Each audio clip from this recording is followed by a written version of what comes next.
Hello, जय हिंद, नमस्कार दोस्तों। स्वागत है आपका अपने चैनल कलाम एजुकेशन क्लासेस पर। दोस्तों, हम इस क्लास में करने वाले हैं एसएससी जीडी 2025-26 के लिए जीके जीएस का प्रैक्टिस सेट। दोस्तों, उस प्रैक्टिस सेट में हम उन क्वेश्चनों को करने वाले हैं जो कि दोस्तों हाल ही में एसएससी जीडी में पूछे गए हैं, जो कि दोस्तों हाल ही में एसएससी जीडी 2024-25 का एग्जाम हुआ था।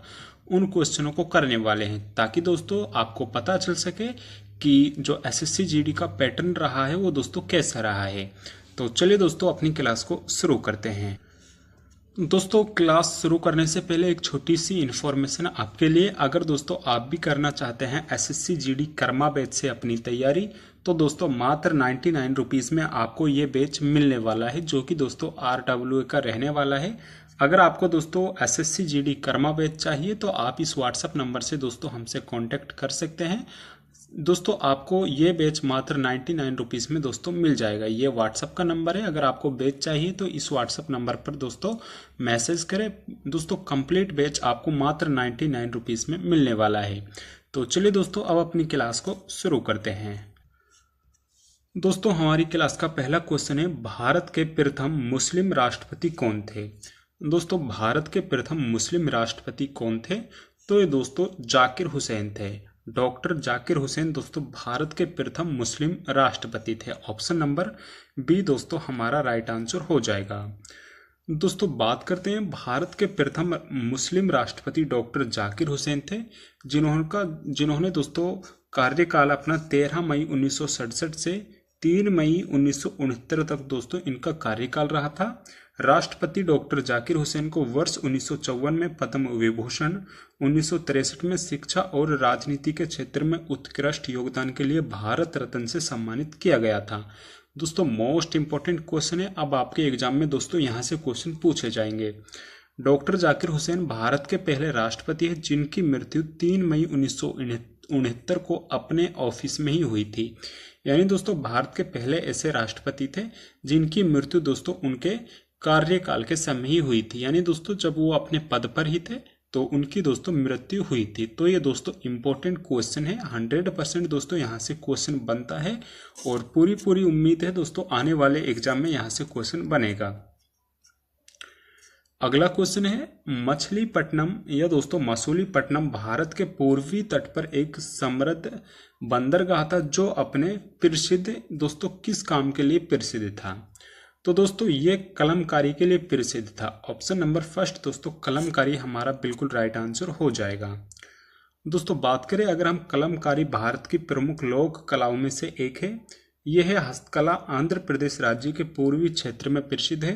भारत में कलमकारी दो प्रमुख रूप में विकसित है, मछलीपट्टनम कलमकारी तथा श्री कलाहस्ती कलमकारी।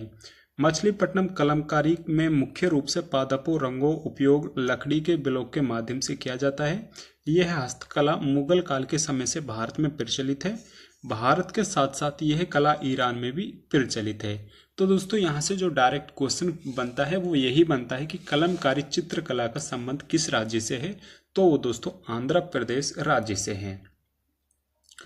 अगला क्वेश्चन है, हाल ही में डेजर्ट हंट 2025 अभ्यास कहाँ आयोजित किया गया है। मोस्ट इंपॉर्टेंट क्वेश्चन है दोस्तों, हाल ही में डेजर्ट हंट 2025 अभ्यास कहाँ आयोजित किया गया है, तो ये दोस्तों राजस्थान में आयोजित किया गया है। ऑप्शन बी दोस्तों राइट आंसर हमारा हो जाएगा।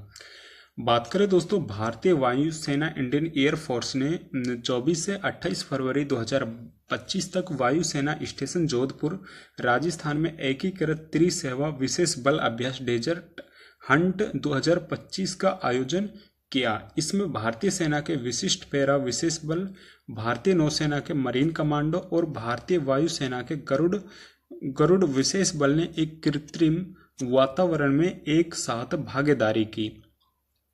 अभ्यास में हवाई संचालन, air operations in the air, सटीक हमले, बंधक बचाओ, आतंकवाद विरोधी अभियान, युद्ध मुक्त पतन और शहरी युद्ध परिदृश्य शामिल थे, जिसमें यथार्थवादी परिस्थितियों में बलों की युद्ध तत्परता को परखा गया था। तो दोस्तों इंपॉर्टेंट यहाँ से यही बनेगा कि जो डेजर्ट हंट 2025 का अभ्यास था ये कहाँ पर किया गया था, तो ये दोस्तों राजस्थान के जोधपुर में आयोजित दोस्तों किया गया था। अगला क्वेश्चन है, भारत के संविधान की इनमें से कौन सी विशेषता यूनाइटेड किंगडम के संविधान से ली गई है। दोस्तों इनमें से कौन सी विशेषता हमने दोस्तों यूके के संविधान से ग्रहण की है। तो दोस्तों समवर्ती सूची हमने ऑस्ट्रेलिया के संविधान से ली है। राज्य के नीति निर्देशक तत्व ये दोस्तों हमने आयरलैंड के संविधान से ग्रहण किए हैं। मौलिक कर्तव्य दोस्तों ये हमने रूस के संविधान से दोस्तों ग्रहण किए हैं। वहीं दोस्तों बात करें एकल नागरिकता की, तो ये दोस्तों हमने ब्रिटेन के संविधान से ग्रहण किया है। ऑप्शन नंबर डी दोस्तों हमारा राइट आंसर हो जाएगा। बात करें दोस्तों भारत के संविधान में एकल नागरिकता का प्रावधान यूनाइटेड किंगडम के संविधान से लिया गया है। एकल नागरिकता एक व्यक्ति को एक समय में केवल एक देश का ही नागरिक होने की अनुमति देता है। यानी दोस्तों अगर किसी व्यक्ति की जो भारतीय वो नागरिकता है, अगर वो किसी दूसरे देश की सिटीजनशिप ले लेता है तो दोस्तों उसकी जो भारतीय नागरिकता है वो दोस्तों यहाँ पर खो दी जाएगी। इसलिए दोस्तों भारत में केवल एक नागरिकता है दोस्तों, यानी भारत के अलावा अगर कोई व्यक्ति किसी और देश का नागरिक बनता है तो दोस्तों स्वतः ही उसकी भारत की नागरिकता दोस्तों छीन ली जाएगी। भारत के संविधान में भाग सेकंड में अनुच्छेद 5 से 11 तक दोस्तों नागरिकता से संबंधित उल्लेख है। तो मोस्ट इंपोर्टेंट दोस्तों अनुच्छेद पूछा जाता है कि भाग 2 का संबंध किससे है, तो दोस्तों भाग 2 का संबंध दोस्तों नागरिकता से है। अगला क्वेश्चन है, निम्न में से कौन नील आयोग का अध्यक्ष था। मोस्ट इंपोर्टेंट है दोस्तों, देख सकते हैं आप एग्जाम का लेवल दोस्तों क्या रहा है। कौन नील आयोग का अध्यक्ष था, तो ये दोस्तों WS सीटनकर थे। ऑप्शन बी दोस्तों राइट आंसर हमारा हो जाएगा। बात करें दोस्तों अगर भारत में नील विद्रोही की पहली घटना बंगाल के नादिया जिले में स्थित गोविंदपुर गांव में सितंबर 1859 में हुई थी, जब स्थानीय नेता दिगंबर विश्वास और विष्णु विश्वास के नेतृत्व में किसानों ने नील की खेती करना बंद कर दिया था। 1860 तक नील विद्रोह बंगाल के नादिया, पाबना, खुलना, ढाका, मालदा, दीनाजपुर क्षेत्रों में फैल गया। नील विद्रोह की व्यापकता को देखते हुए ब्रिटिश सरकार ने नील आयोग का गठन 1860 में पेश किया था, जिसके अध्यक्ष बंगाल के सचिव WS सीटनकर थे। नील आयोग ने सुझाव दिया कि रैयतों को नील की खेती करने के लिए बाध्य न किया जाए तथा सभी प्रकार के विवादों का निपटारा कानूनी तरीके से किया जाए। तो दोस्तों मोस्ट इंपोर्टेंट यहाँ से क्वेश्चन बनेगा, इस आयोग का गठन 1860 में किया गया था। आपसे अब यहाँ से दोस्तों क्वेश्चन पूछ सकता है। अगला क्वेश्चन है, निम्नलिखित में से कौन सी प्रतिस्पर्धा फुटबॉल से संबंधित है। दोस्तों इनमें से कौन सी जो ट्रॉफी है वो दोस्तों फुटबॉल से संबंधित है। तो दोस्तों संतोष ट्रॉफी का संबंध दोस्तों फुटबॉल से है। ऑप्शन नंबर बी दोस्तों संतोष ट्रॉफी हमारा राइट आंसर हो जाएगा। बात करें दोस्तों संतोष ट्रॉफी प्रतिस्पर्धा फुटबॉल से संबंधित है, जबकि दिलीप ट्रॉफी, ईरानी ट्रॉफी, देवधर ट्रॉफी का संबंध दोस्तों क्रिकेट से है। नेक्स्ट क्वेश्चन है, हाल ही में भारतीय प्रतिभूति और विनिमय बोर्ड सेबी का 11वां अध्यक्ष किसे चुना गया है। मोस्ट इंपोर्टेंट है दोस्तों, आने वाले हर एग्जाम में ये क्वेश्चन पूछा जाएगा। दोस्तों हाल ही में प्रतिभूति और विनिमय बोर्ड यानी दोस्तों सेबी का 11वां अध्यक्ष किसे चुना गया है, तो ये तुहिन कांता पांडे को चुना गया है। ऑप्शन सी दोस्तों राइट आंसर हमारा हो जाएगा, तुहिन कांता पांडे। दोस्तों तुहिन कांता पांडे वित्त सचिव और IAS अधिकारी तुहिन कांता पांडे को 3 साल के कार्यकाल के लिए भारतीय प्रतिभूति और विनिमय बोर्ड का 11वां अध्यक्ष नियुक्त किया गया है। मोस्ट इंपोर्टेंट है दोस्तों, हर आने वाले एग्जाम में दोस्तों ये क्वेश्चन पूछा जाएगा।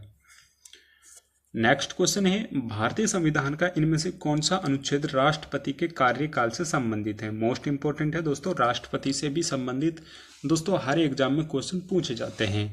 राष्ट्रपति के कार्यकाल से संबंधित दोस्तों अनुच्छेद आर्टिकल 56 हो जाएगा। ऑप्शन डी दोस्तों राइट आंसर हमारा हो जाएगा। अनुच्छेद दोस्तों 56 दोस्तों ये राष्ट्रपति के कार्यकाल से संबंधित है। दोस्तों अगर देखें भारतीय संविधान का अनुच्छेद 56 राष्ट्रपति की पदावधि यानी दोस्तों कार्यकाल से संबंधित है। राष्ट्रपति अपने पद ग्रहण की तारीख से 5 वर्ष तक पद धारण करेंगे। तो दोस्तों आर्टिकल 56 में इसका जो उल्लेख है वो किया हुआ है। वहीं दोस्तों अनुच्छेद 53 में संघ की कार्यपालिका शक्ति राष्ट्रपति में होंगी।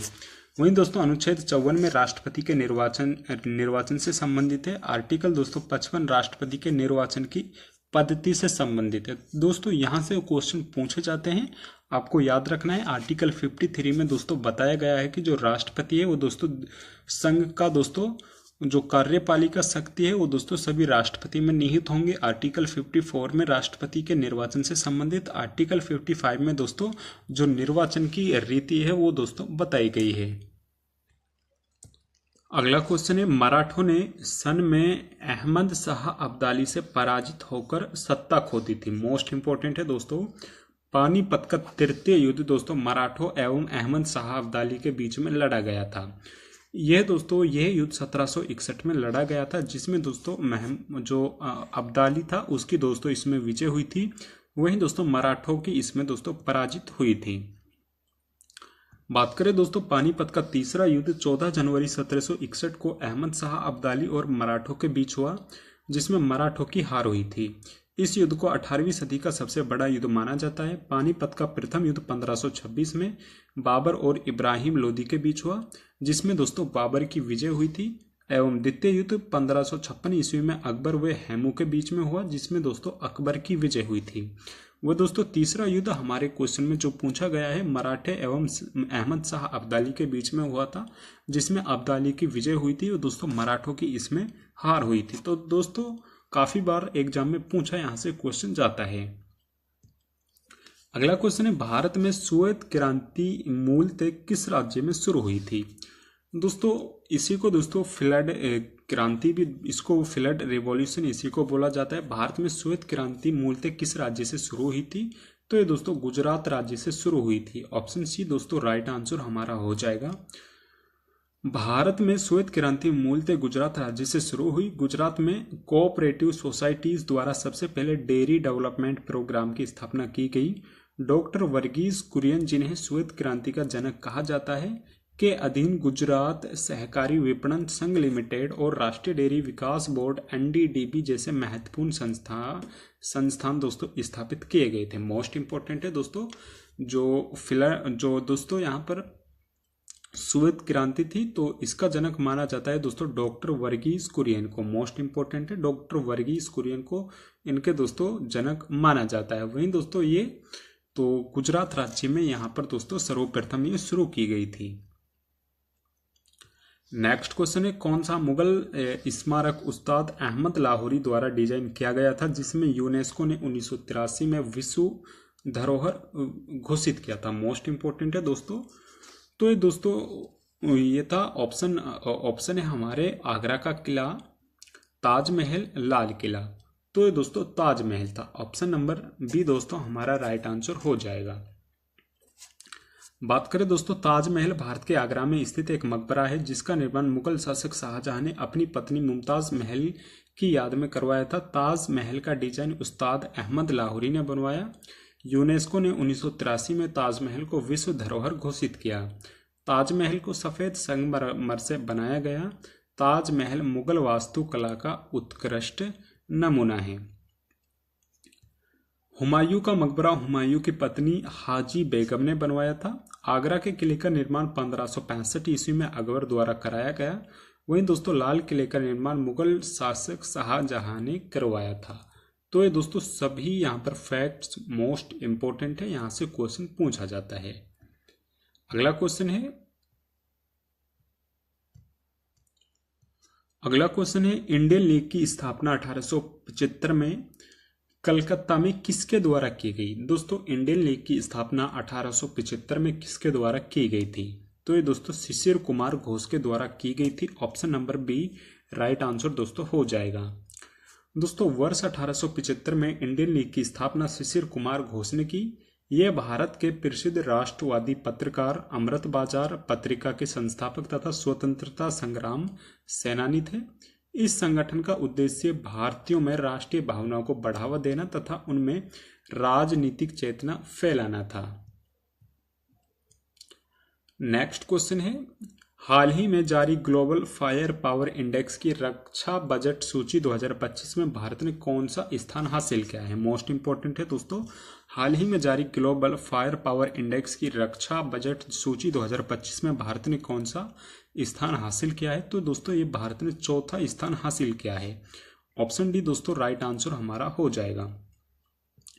दोस्तों हाल ही में जारी ग्लोबल फायर पावर इंडेक्स की रक्षा बजट सूची 2025 में भारत $75 बिलियन के बजट के साथ चौथा सबसे बड़ा रक्षा व्ययकर्ता है, जो वैश्विक शीर्ष 5 सैन्य व्ययकर्ताओं का 5.2% है। पहला स्थान संयुक्त राज्य अमेरिका का है, जो कि दोस्तों $895 बिलियन के साथ है।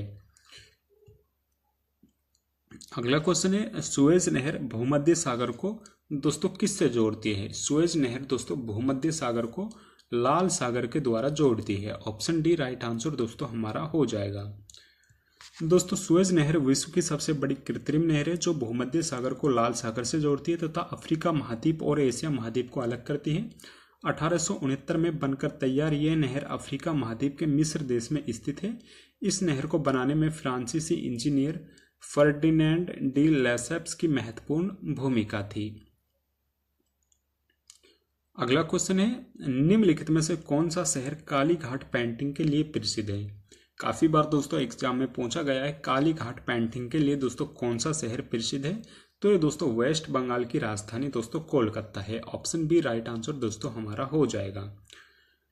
दोस्तों कलकत्ता के मशहूर काली मंदिर के पास कागज, टाट या कपड़े पर बने चित्र जो स्थानीय बाजार की मांग पर आधारित थे, उन्हें काली घाट के चित्र कहा गया। इनमें धार्मिक कथाओं, देवी देवताओं या सामाजिक विषयों को ध्यान में रखकर चित्र बनाए गए थे। अगला क्वेश्चन है, किस निर्णय ने संविधान की मूल संरचना का सिद्धांत निर्धारित किया? दोस्तों किस निर्णय ने संविधान की मूल संरचना का सिद्धांत निर्धारित किया? ऑप्शन है इंदिरा साहनीवाद, शंकरी प्रसादवाद, गोलकनाथवाद या दोस्तों केशवानंद भारतीवाद। तो ये था दोस्तों केशवानंद भारतीवाद। ऑप्शन नंबर डी दोस्तों राइट आंसर हो जाएगा। दोस्तों